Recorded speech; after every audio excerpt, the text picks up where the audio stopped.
விலை, நிறைந்த தரம். தங்கள் தேவைகள் அனைத்தும் ஒரே இடத்தில். ஜெயச்சந்திரன் டெக்ஸ்டைல்ஸ். தமிழகம் மற்றும் தரணி எங்கும் தடம் பதித்துக் கொண்டிருக்கும் நமது தொப்பி வாப்பா பிரியாணி. மலையாள காடு மணிகண்டன் வீடு உன் இருமுடிய சுமக்குதையா தமிழ் பேசும் நாடு. மலையாள காடு மணிகண்டன் வீடு உன் இருமுடிய சுமக்குதையா தமிழ் பேசும் வீடு. அதான் காலத்தினுடைய கட்டாயம் என்னென்னா, அது காடுங்க, மிருகங்கள் நிறைய இருக்கும். இப்போ பெண்களுடைய வாடை சீக்கிரம் இழுக்கப்படும், ஆண்களுடைய வாடை சீக்கிரம் இழுக்கப்படாது. அதனால் அங்கே ஆபத்துகள் நிறைய ஆகிடும், பிரச்சனைகள் நிறையா வரும். இதனால் வேணான்னு தொழிஞ்சு ஐயப்பன் வர வேணான்னு சொல்லுவேன். அப்போ அதனால் குழந்தைகளை கூப்பிட்டு போனால் 3 நாள் நடக்க முடியாததுக்காக எங்களுக்கு சும்மா நாச்சிக்கும் கூடையே பக்கத்தில் கோயிலில் அங்கே மட்டும் கூட வச்சுப்பாங்க, மாலை போட்டு பாட வச்சு அப்படியே பண்ணிட்டு அங்கேயே கன்னிசாமி விரதம்லாம் இருந்துட்டு பக்கத்தில் ஊர்லேயே கோயில் இருக்கும்ல, ஐயப்பன் கோயில், அங்கேயே மாலை கேட்டுட்டு எங்களை அனுப்பிச்சி விட்டு, ஏன்னா நாங்கள் ஆசைப்படுறோங்கிறதுனால அப்படி பண்ணிவிட்டு அவங்க மலைக்கு போயிடுவாங்க. ஆனால் அதுக்கப்புறம் நாங்கள் போக முடியாது. இந்த மாதிரி நிறைய ஒரு 15 பாடல் கிட்டத்தட்ட நான் அந்த பாடல் பாடினோடனே அதுக்கப்புறம் என்ன பண்ணாங்கனாக்க, மணிகண்டனுடைய 3 மணி கொண்டு என் கையில் ஐயப்பனே உனக்கு கொடுக்க சொன்னார்னு சொல்லி கொடுத்து என்னை வாழ்த்துனாங்க. அது உண்மையிலேயே எனக்கு பெரிய சந்தோஷமாக இருந்தது.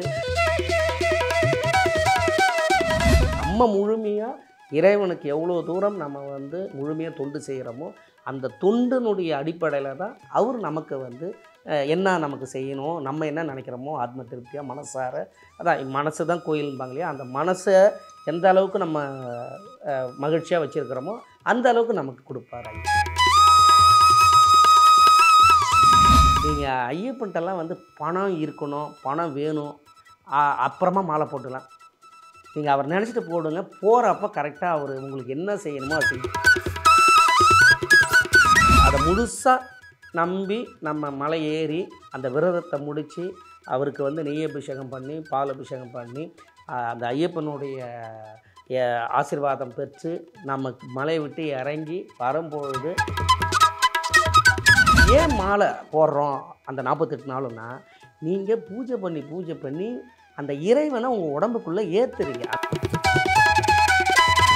பள்ளிக்கட்டு சபரிமலைக்கு கல்லும் முள்ளும் காலுக்கு மெத்தை, சுவாமியே ஐயப்போ சுவாமி சரணம் ஐயப்ப சரணம்.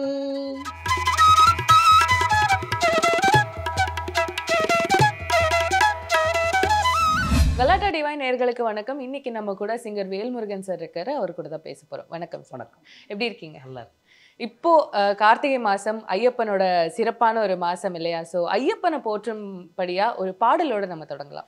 மலையாள காடு மணிகண்டன் வீடு உன் இருமுடிய சுமக்குதையா தமிழ் பேசும் நாடு. மலையாள காடு மணிகண்டன் வீடு உன் இருமுடிய சுமக்குதையா தமிழ் பேசும் வீடு. பக்தியோடு போராடு 18 படியில் நீ ஏறு, வாழ வைப்பான் புகழோடு ஐயன் வாழ வைப்பான் புகழோடு. சாமி ஐயப்பா சரணமையப்பா, சாமி ஐயப்பா உன் சரணமையப்பா. மலையாள காடு மணிகண்டன் வீடு உன் இருமுடிய சுமக்குதையா தமிழ் பேசும் நாடு. ஐயப்பன் பாடல பாடினாலே ஒரு ஒரு எனர்ஜி வந்துருது இல்லை நமக்குள்ள. ஸோ அந்த மாதிரி நீங்க மலைக்கு போகும்போது உங்களுக்கு ஏற்பட்ட அனுபவங்களை பத்தி. அதாவது முதல் முறையாக நான் சின்ன வயசில் அப்பா கூட அவங்க மாலைக்கு மாலை போட்டு போவாங்க. அப்போ நான் போகணுன்னு நினைக்கும் பொழுது அப்போ அவங்க எல்லாம் கிராமத்தில் அப்போல்லாம் என்னன்னாக்க அந்த 48 மைல் அப்படி தான் 3 நாள் நடக்கிறது தான் போவாங்க. அப்போ குழந்தைகள்லாம் அவ்வளோ தூரத்தில் 3 நாள் நடக்க முடியாது. 7 மைல் பாதை இருக்குது, 48 மைல் பாதை இருக்குது. அந்த 48 மைல் பாதையில் தான் கிராமத்தில் இருக்கிறவங்க எல்லாருமே போவாங்க. ரொம்ப ரேர், இப்போ தான் 7 மைல் அதிகமாக இப்போ நடக்கிறது. அப்போ அதனால் குழந்தைகளை கூப்பிட்டு போனால் 3 நாள் நடக்க முடியாததுக்காக எங்களுக்கு சும்மா நாச்சிக்கும் கூடையே பக்கத்தில் கோயிலில் அங்கே மட்டும் கூட வச்சுப்பாங்க, மாலை போட்டு பாட வச்சு அப்படியே பண்ணிட்டு அங்கேயே கன்னிசாமி விரதம்லாம் இருந்துட்டு பக்கத்தில் ஊர்லேயே கோயில் இருக்கும்ல ஐயப்பன் கோயில், அங்கேயே மாலை கேட்டுட்டு எங்களை அனுப்பிச்சி விட்டு, ஏன்னா நாங்கள் ஆசைப்படுறோங்கிறதுனால அப்படி பண்ணிவிட்டு அவங்க மலைக்கு போயிடுவாங்க. ஆனால் அதுக்கப்புறம் நாங்கள் போக முடியாது. ரொம்ப வருஷமாக கழித்து சரி நம்ம போக முடியலையே அப்படின்னு சொல்லி இருக்கும்போது சென்னைக்கு வந்த பிறகு தான் மயிலாப்பூரில் இருக்கிற சாய்பாபா கோயில் வந்து அவர் தங்கராஜன் சொல்லிட்டு அவர் தான் வந்து கோயிலுடைய நிர்வாக அதிகாரியாக, அவர்கிட்ட ஒரு தடவை பேசிகிட்டு இருக்கும்பொழுது நான் இந்த தடவை மலைக்கு போகிறேன் வரியா வேல்முருகன் அப்படின்னு கேட்டாங்க. இப்போ அவரோட தான் ஃபஸ்ட்டு நாங்கள் வந்து மலைக்கு போகிறோம். அப்போ போகும்பொழுது நான் உள்ளே போனவொடனே இவர் என்ன பண்ணார், ஆஃபீஸில் இவர் தமிழ் திரைப்பட பின்னணி பாடகர் வேல்முருகன் அப்படின்னு சொல்லி ஆஃபீஸில் சொன்னோடனே, அப்போனா இங்கே இன்றைக்கி நிகழ்ச்சி இருக்குது, இவரை இன்றைக்கி பாட சொல்லிடலாமா அப்படின்னு சொல்லிட்டு சொன்ன உடனே எனக்கு ரொம்ப ஒரு பயங்கர சந்தோஷமாக இருந்தது. ஏன்னா நம்ம ஐயப்பனுக்காக நிறைய பாட்டு வந்து அப்பா மாலை போடும்பொழுது அவருக்கு பாடும்பொழுது கூட நான் பாடியிருக்கிறேன். இப்போ அவர் அப்பா பாடும்போது இப்போ எங்கே மணக்குது சந்தனம் எங்கே மணக்குது ஐயப்ப சாமி கோயிலிலே சந்தனம் மணக்குது இப்படி பாடும்பொழுதும் சரி, அதேமாரி அந்த மலை ஏறும்பொழுதும் ஒவ்வொரு மலை ஏறும்பொழுதும் என்னென்ன நடக்கும், இந்த கால் வலிக்கு எப்படி இருக்கும், அழுதா மலையில் எப்படி இருக்கும், அதுக்கப்புறம் வந்து சரங்குத்தி மலையில் எப்படி இருக்கும், அந்த குளிக்கும் பொழுது அங்கே எரிமேலை பேட்டை துளம்பது எப்படி இருக்கும், இப்படிலாம் வரிக்கு வரி பாடும்பொழுது கற்பனையில் மட்டும் நான் நினச்சிருக்கிறேன். அப்புறம் நான் ஃபஸ்ட் டைம் போகும்பொழுது இந்த ஒவ்வொரு சூழ்நிலைக்கும் அந்த வரிகள் ஞாபகம் வந்துக்கிட்டே இருந்தது.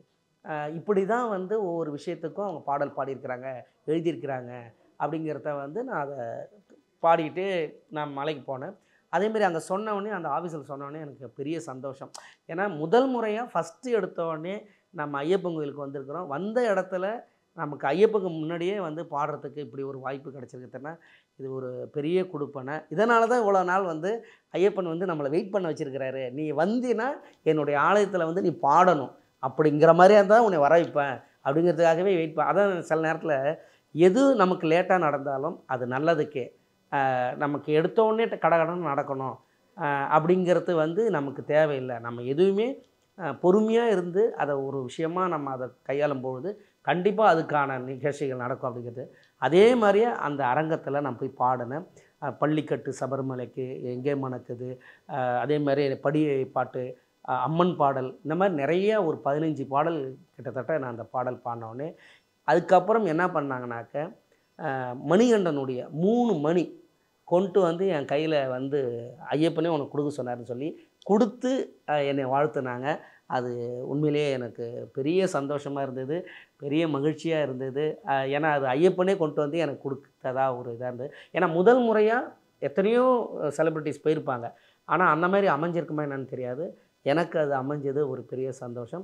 அது காரணம் நம்ம வந்து முழுமையாக ஒரு விஷயத்தை எது செஞ்சாலும், அதாவது நம்ம எந்த வேலை பார்த்தாலும் அது முழுமையாக அதை செய்யும்பொழுது அதுக்கான பலன் கண்டிப்பாக கிடைக்கும். அதில் வந்து சரி அதான் பண்ணிட்டோமே அப்படிங்கிறதுக்காக ஒன்று பண்ணுறது அதெல்லாம் ஒன்றும் இல்லை, மனசு தான் காரணம் அதெல்லாம் கிடையாது. இறைவன்கிட்ட என்ன நம்ம முழுமையாக நினைக்கிறோமோ, முழுமையாக ஒரு விஷயத்தை செய்கிறோமோ லேட்டாகும், உடனே கிடைக்கணும்னு நினைக்கக்கூடாது. நம்ம பண்ணிட்டோம் ஏன் இப்போ உடனே கிடைக்கல அப்படிங்கிறது. இப்போ நிறைய பேருடைய ஆசையே எண்ணமே அப்படி தான். நான் இவ்வளோ தூரம் உன்னை இது பண்ணிட்டேன் போயிட்டேன் வந்து, ஆனால் நீ ஏன் உடனே கிடைக்கல. நம்ம முழுமையாக இறைவனுக்கு எவ்வளோ தூரம் நம்ம வந்து முழுமையாக தொண்டு செய்கிறோமோ அந்த தொண்டினுடைய அடிப்படையில் தான் அவர் நமக்கு வந்து என்ன நமக்கு செய்யணும், நம்ம என்ன நினைக்கிறோமோ ஆத்ம திருப்தியாக மனசார, அதான் மனசு தான் கோயில்பாங்க இல்லையா, அந்த மனசை எந்த அளவுக்கு நம்ம மகிழ்ச்சியாக வச்சுருக்கிறோமோ அந்த அளவுக்கு நமக்கு கொடுப்பார் ஐயப்பன். அது எனக்கு நடந்தது, அது முதல் முறையே போகும்பொழுது. ரொம்ப அழகாக சொன்னீங்க. இப்போ ஐயன் வழிபாட்டில் இருக்கும்போது உங்களுக்கு நடந்த ஏதாவது ஒரு அற்புதமான சம்பவம் இன்னைக்கு நினைச்சா கூட அப்படியே புல்லரிக்கும் அப்படின்னு ஏதாவது இருக்கு? நிறைய நடந்திருக்குது. ஐயப்பன் மாலை போட்டிருக்கும்பொழுது என்ன சொல்கிறது, இப்போ நிறைய பேர் சொல்லுவாங்க நான் நம்பி போட்டுட்டேன், ஆனால் இப்போ போகிறதுக்கு எனக்கு பணம் வேணும், பணம் இல்லை, என்ன பண்ணுறது அப்படின்னு நம்ம யோசிப்போம் இல்லையா. இப்போ நமக்கு தேவையான பணங்கள் தேவைப்படும். இப்போ ஒவ்வொருத்தவங்களுக்கும் ஒரு அமௌண்ட்டு தேவைப்படும். இப்போ எனக்கு வந்து என்னன்னாக்க நான் ஏதோ ஒன்று யோசிச்சுட்டு இருக்கிறேன். நான் ஒரு படம் நடிச்சிருக்கிறேன். அப்போ அந்த டைமில் ஒரு படம் நடிச்சிருந்தேன். அப்போ வந்து இன்னும் ஒரு 5 நாள் தான் நான் கோயிலுக்கு போக வேண்டியது இருக்குது.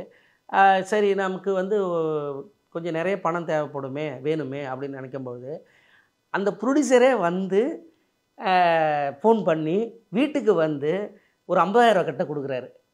அப்போ நிறைய பேர் சொல்லியிருக்கிறாங்க, நீங்கள் ஐயப்பன்ட்டெல்லாம் வந்து பணம் இருக்கணும், பணம் வேணும், அப்புறமா மாலை போட்டுக்கலாம், நீங்கள் அவர் நினச்சிட்டு போடுங்க, போகிறப்ப கரெக்டாக அவர் உங்களுக்கு என்ன செய்யணுமோ அதை செஞ்சுருவாருப்பாங்க.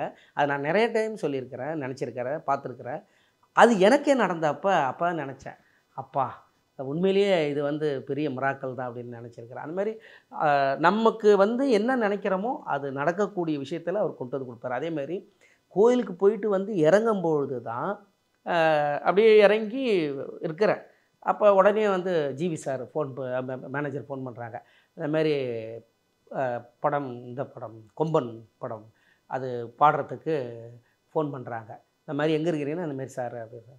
சரி வந்துட்டு அடுத்த நாள் காலையில் வந்துட்டு ரெக்கார்டிங் வந்துருங்க அப்படின்னு சொல்லிட்டு, இந்த மாதிரி நமக்கு வந்து அதை முழுசாக நம்பி நம்ம மலை ஏறி அந்த விரதத்தை முடித்து அவருக்கு வந்து நெய் அபிஷேகம் பண்ணி பால் அபிஷேகம் பண்ணி அந்த ஐயப்பனுடைய ஆசீர்வாதம் பெற்று நம்ம மலையை விட்டு இறங்கி வரும்பொழுது கண்டிப்பாக அவர் வந்து நம்ம என்ன நினைக்கிறோமோ, இப்போ அவங்கவுங்க ஒரு துறையில் ஒவ்வொருத்தவங்க இருப்பாங்க. ஒருத்தவங்களுக்கு வேலை கிடைக்குன்னு நினைப்பாங்க, ஒருத்தவங்க வந்து ப்ரொமோஷன் வரும்னு நினைப்பாங்க, ஒருத்தவங்க வந்து இன்னும் இன்னும் நிறைய பேர் நல்லது செய்யணும்னு நினைப்பாங்க.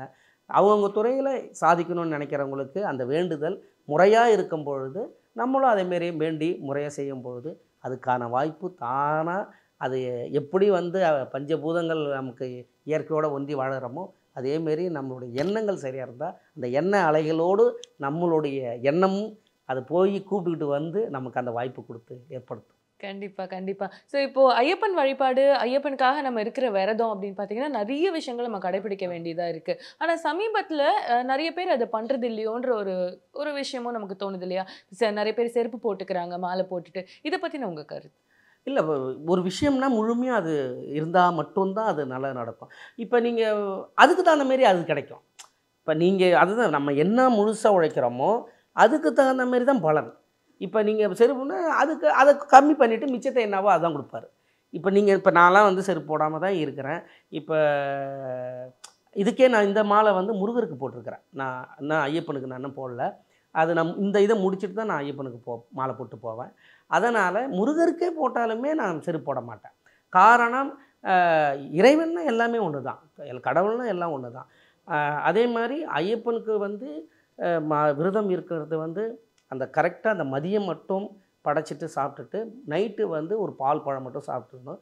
காலையில் வந்து நம்ம ஏதாவது சின்னதாக ஒரு நெய்வேத்தியம் பண்ணி ஒரு சுண்டலோ இல்லைனாக்க திரும்ப ஏதாவது சின்னதாக ஒரு பழமோ அப்படி தான் சாப்பிட்டுட்டு மதியம் ஒரு வேளை மட்டும் சாப்பிட்டு 48 நாளும் விரதம் இருக்கணும். வெறுந்தரையில் தான் படுக்கணும். இல்லைன்னா நம்ம கட்டிருக்கிற துண்டோ இல்லை வேஷ்டியோ அதை துவைச்சி புழிஞ்சிட்டு அதை போட்டு தான் படுக்கணும். பாயில் படுக்கக்கூடாது, செருப்பு போடக்கூடாது, தலகாணி வைக்கக்கூடாது. அதே மாதிரி அப்போல்லாம் கிராமத்தெல்லாம் வந்து நான் அப்போல்லாம் மாலை போட்டிருக்கும்போது நாங்கள் சின்ன வயசில் இருக்கும்போது யாராவது எங்கேயாவது ஒருத்தவங்க இறந்துட்டாங்கன்னா அங்கே ஊரில் இருக்கிற மாலை போட்டவங்க அத்தனை பேருமே கிராமத்தை விட்டு எங்கேயாவது கொல்லைக்கு போயிடுவாங்க, இல்லைனா கோயிலுக்கு போயிடுவாங்க. ஏன்னா ஊர் உள்ள கோயில் இருக்கும், அதனால் அங்கே இருக்கக்கூடாதுக்காக ஒரு 2 கிலோமீட்டர் 5 கிலோமீட்டர் தாண்டி உள்ள கோயில் இருக்கும் இல்லையா, காட்டுக்குள்ளே, அங்கே போய் தங்கிடுவாங்க எல்லாருமே. அங்கே போய் தங்கிட்டு தீட்டு இல்லாமல் இருக்கிறவங்களால் சமைச்சு அங்கே கொண்டு போய் கொடுக்கணும். அங்கே பூஜை பண்ணுவாங்க. அந்த ஒரு வாரம் கழித்து தான் திரும்ப கோயிலுக்கு வந்து திரும்ப அந்த பூஜையெல்லாம் பண்ணிவிட்டு அதுக்கப்புறம் கோயில் உள்ளே நுழைவாங்க. இப்படி பல விஷயங்கள் இருக்குது. அதேமாரி மாலை போட்டால் கோயிலே தான் படுத்துப்பாங்க, வீட்டுக்குள்ளே வந்து படுக்க மாட்டாங்க. இப்போல்லாம் வந்து வீட்லேயும் படுத்துப்பாங்க, கட்டிலையும் படுத்துப்பாங்க, செப்பல் போட்டுக்குவாங்க. அதே மாதிரி நம்ம கட்டியிருக்கிற துண்டை அதையே அலசிட்டு துவைச்சிட்டு தான் திரும்ப துவட்டிட்டு அதையவே காய வச்சு தான் நம்ம வந்து போட்டுக்கணும். வேஷ்டி அது இப்படி தான் 2 வேஷ்டி மாற்றி மாற்றி இது பண்ணிப்பாங்க. நம்ம சில பேர் கலர் வேஷ்டிலாம் கட்டிப்பாங்க. அந்த காவி வேஷ்டியை விட்டுட்டு கலர் வேஷ்டி கட்டிப்பாங்க. நிறைய விஷயங்கள் இருக்குது. சில பேர் இப்போ அங்கே ஐயப்பன் கோயிலுக்கு கிட்ட போயிட்டு எரிமேலை போயிட்டு பம்பா போயிட்டு அங்கே குளிச்சுட்டு பம்பையில் வந்து இருமுடி கட்டிட்டு அப்படியே மேலே ஏறுவாங்க. சில பேர் 48 நாள் இங்கே விரதமும் இருந்துட்டு இது நிறைய விஷயங்கள் இருக்குது. ஆனால் அது காலத்துக்கு தகுந்த மாரி இப்போ மாறிடுது. அப்படி எதுவுமே நம்ம வந்து அதை மாற்றாமல், ஏன்னா இப்போ சூரியன் மாறலையே, ஒரு மணி நேரம் கழித்து நான் வரேன் அப்படின்னு சொன்னால் என்ன ஆகும்? காலையில் கொஞ்சம் நான் ரெஸ்ட் எடுத்துகிட்டு ஒரு 5 மணிக்கு ஒலிக்க எழுப்புகிற சூரியன் ஒரு 8 மணிக்காக வரேன்னா என்ன ஆகும் உலகம்? அவ்வளோதான், முடிஞ்சு போச்சு இல்லையா? அந்த மாதிரி நம்ம வந்து தான் நம்ம தான் மாற்றிக்கிற மொழிஞ்சி, நம்ம தான் எல்லாத்தையும் மாற்றுற மொழிஞ்சி. இயற்கை எங்கேயுமே மாறலை, இயற்கை எதுவுமே பண்ணலை, அது அப்படியே தான் இருக்குது. நம்ம தான் அதை மாற்றிக்கிட்டு இருக்கிறோம், நம்மளையும் மாற்றிட்டு இருக்கிறோம். இது அப்படி இருக்கக்கூடாது தான். அப்படி இல்லாமல் இருக்கிறது தான் நல்லது. கண்டிப்பா. அதே மாரி இப்போ இருக்கிற இன்னொரு மாற்றம் என்னன்னா, 48 நாள் விரதத்துக்கு அப்புறமா மாலை போட்டுட்டு மலைக்கு போறாங்க. இது எந்த வகையில சரின்னு நினைக்கிறீங்க? இப்போ 44 விரதம் உண்மையாக இருந்துட்டு ஏன்னா அவங்களுக்கு சில சூழல்கள், அவங்க வேலை செய்கிற இடங்கள், இல்லை அவங்க வீட்டில் இருக்கிற விஷயங்கள், அது என்ன வேணாலும் இருக்கலாம். அதை வந்து அவங்க அதை மைண்டில் வச்சுட்டு கூட நம்ம விரதம் பக்காவாக இருக்கணும் அப்படிங்கிறதுல ஒன்றும் தப்பு கிடையாது. ஏன்னா ஆனால் அந்த விரதத்தை அவங்க கரெக்டாக கடைப்பிடிக்கணும். இதில் கழுத்தில் மாலை போட்டுட்டு தான் இதில் என்ன ஒன்றுன்னா, ஏன் மாலை போடுறோம் அந்த 48 நாளுன்னா, நீங்கள் பூஜை பண்ணி அந்த இறைவனை உங்கள் உடம்புக்குள்ளே ஏற்றுறீங்க. அந்த வழிபாடு செஞ்சு அதை இப்போ வந்து ஒரு டாலர், இப்போ நமக்கு ஐயப்பன் டாலர் போட்டு மாலை போட்டு நம்ம இது பண்ணுறோம்னாக்க, அப்போ ஒவ்வொரு நாளும் வந்து அதுக்கு சந்தன பொட்டு வச்சு, குங்குமம் பொட்டு வச்சு, விளக்கு ஏற்றி, அந்த விளக்கில் வந்து ஆராத்தி காட்டி, நம்ம மாலையை எடுத்து ஆராத்தி காட்டி, அந்த பவரை ஏற்றி நமக்கு வந்து என்ன ஆகிடும்னாக்க, முழுமையாக அந்த இறைவனுடைய அருள் கிடைக்கணும். நான் போன கஷ்டம் இல்லாமல், எந்த பிரச்சனை இல்லாமல், எந்த தங்கு தடையும் இல்லாமல் நான் ஐயப்பனை பார்க்கணும். அந்த ஐயப்பன் முகத்தை நான் இப்போ நேரடியாக பார்க்கும்போது எனக்கு அந்த நான் என்ன நினைக்கிறேனோ அந்த ஆனந்தம் கிடைக்கணும், அந்த மகிழ்ச்சி கிடைக்கணும், என்னுடைய எண்ணங்கள் வந்து இன்னும் பல மடங்கு உயரணும் அப்படிங்கிறதுக்கான இது வழிபாடு தான். அதை அந்த வேண்டுதலுடைய ஏற்றிக்கிறது தான் உடம்புக்குள்ள. அது இல்லாமல் வெறும் கழுத்தோடு இருந்து ஒரு இருக்கிறத வந்து இது நார்மலாக வந்து இருப்பாங்க இல்லையா. இப்போ வந்து வீட்டில் இருக்கிறவங்க சாட்டர்டே ஒரு நாள் மட்டும் சாயங்காலம் வரைக்கும் சாப்பிடாமல், அப்புறம் 6 மணிக்கு மேலே வந்து பூஜை பண்ணிவிட்டு சாப்பிட்டுட்டு இருப்பாங்க. அதுமாரி ஒரு நாள் இருப்பாங்க. சில பேர் மௌன விரதம் மாதிரி இருப்பாங்க ஒரு நாள் மட்டும். அது ஓகே. பட் வந்து ஐயப்பனுக்குன்னு போகும்போது மாலை போட்டுட்டு அந்த விரதம் இருந்துட்டு போகிறது தான் ரொம்ப சிறப்பு. அது சில சூழலுக்காக சில பேர் இருப்பாங்க. அது அவங்களுடைய பொறுத்து. அதே மாதிரி இப்போ எனக்கு ஒரு சந்தேகம், நம்ம மாலை போடுறாங்கன்றப்போ அந்த மாலை என்னைக்காவது அருந்துருச்சுன்னா, ஒரு மணி விழுந்துருச்சுன்னா என்ன பண்ணலாம்? அதுதான். அது வந்து இப்போ எனக்கே பல முறை வந்து இப்போ நம்ம தூங்கும்பொழுது அந்த கம்பி சரியாக கட்டியிருக்க மாட்டாங்க. அது நம்மளை கட்டுறோம், நம்ம கட்டல, கடையில் வாங்குகிறோம். அவங்க சில பேர் வந்து கரெக்டாக இது பண்ணியிருப்பாங்க, கொக்கி அந்த இதை கரெக்டாக இது பண்ணியிருப்பாங்க. இது வந்து இப்போ நம்ம போடும்பொழுது பிறண்டு படுக்கும்பொழுது, ஏந்திரிக்கும் பொழுது, இல்லை குளிக்கும்பொழுது அந்த ஈரம் பட்டு கொஞ்சம் கொஞ்சமாக முறுக்கு இதாகும். அப்புறம் நம்ம தோட்டுறோம் இல்லையா, தோட்டும் பொழுது திடீர்னு வந்து இந்த துண்டு போட்டு தோட்டும் பொழுது டக்குன்னு அதில் மாட்டிக்கும். அந்த நூலில் மாட்டும்போது பிச்சிக்கும். அது ஒன்று. அதை நம்ம எடுத்து உடனே ஆனால் மாலையை வெளியில் எடுக்காமல் அப்படியே வச்சிருந்து அந்த எந்த மணி ஆகுதோ அதை அப்படியே போட்டு கொத்து நம்ம இது பண்ணுவோம். இல்லைனாக்கா அந்த மாலையோடு அதை அப்படியே எடுத்துகிட்டு போயிட்டு பக்கத்தில் சாமி யாராக இருந்தாங்கன்னா, இல்லை குருநாதர் இருந்தாங்கனாக்கா, குருசாமி இருந்தாங்கன்னா அவங்கள்ட்ட கொடுத்தா அவங்க அப்படியே போட்டு முடித்து திரும்ப இது பண்ணி அங்கே ஒரு விபூதி வச்சு கொடுத்துருவாங்க. அது பயப்படுறதுக்கான எதுவும் இல்லை. அது இயற்கை தானே. இதனால நம்ம அது நம்மளாக செய்கிறோம் மணி. அது இல்லைனாக்கா நம்ம கல்லில் தான் செஞ்சு எடுத்து வந்து போகும். அது கிடையாது, அது பிரச்சனை இல்லை. அதே மாதிரி இப்போ சமீபத்தில் பார்த்தீங்கன்னா நிறைய பெண்கள் வந்து போகலாம் இல்லை போகக்கூடாது அப்படின்னு சில விஷயங்கள் வந்து பேசப்படுது இல்லையா? உங்களோட கருத்து என்ன? சபரிமலைக்கு பெண்கள் போகலாமா?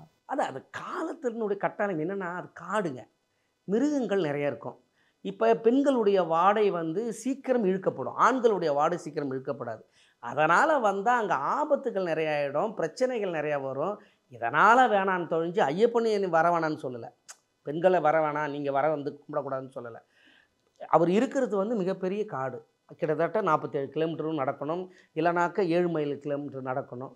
இந்த மாதிரி இருக்கும் பொழுது இதில் பெண்கள் நடந்து போகும்போது அதான் பெண்களுடைய அந்த கூந்தல் வாடையோ இல்லை வந்து சாரி கட்டுற வாடையோ இதை உடல் வாடையோ அவங்களுக்கு வந்து ஈஸியாக மிருகத்தினுக்கு சுமல் வந்து சீக்கிரம். அப்போ ஏதாவது அங்கே அசம்பாவிதங்கள் நடந்துடக்கூடாதுங்கிறதுக்காக பெண்கள் வேணாம், ஆண்கள் இருந்தால் நல்லாயிருக்கும். அது அதனால தான் 48 நாளும் மாமிசம் ஆண்கள் சாப்பிடக்கூடாதுங்கிறதுக்காக.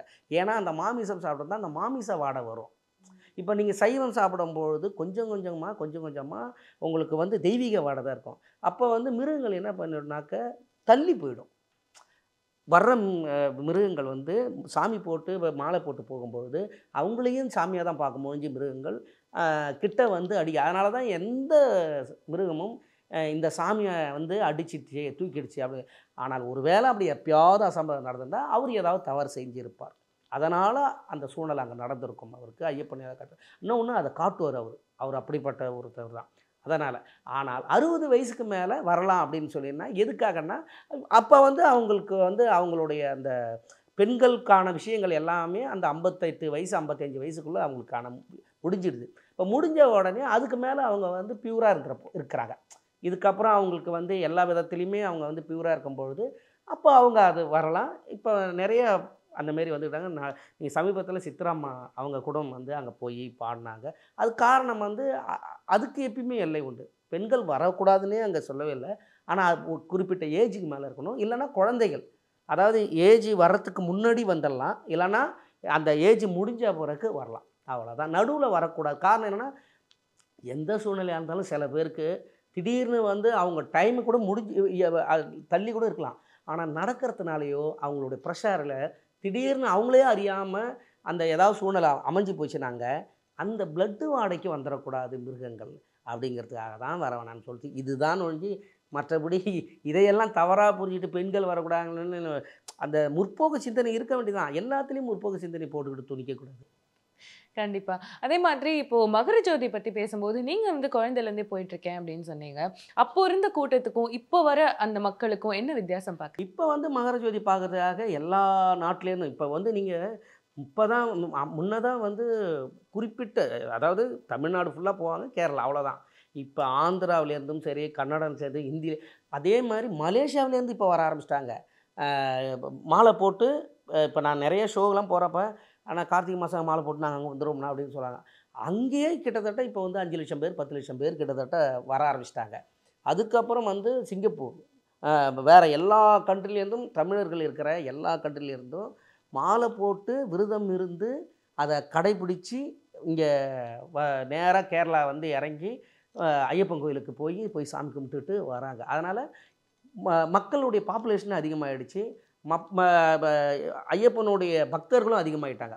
இப்போ பக்தர்கள் அதிகமாக ஆக ஆக ஆக ஆக மகர ஜோதி பார்க்குறதுக்காக அங்கே அன்னைக்கு வந்து கூட்டம் பயங்கரமாக இருக்குது. அதனால தான் நிறைய பாதுகாப்பும் இருக்குது.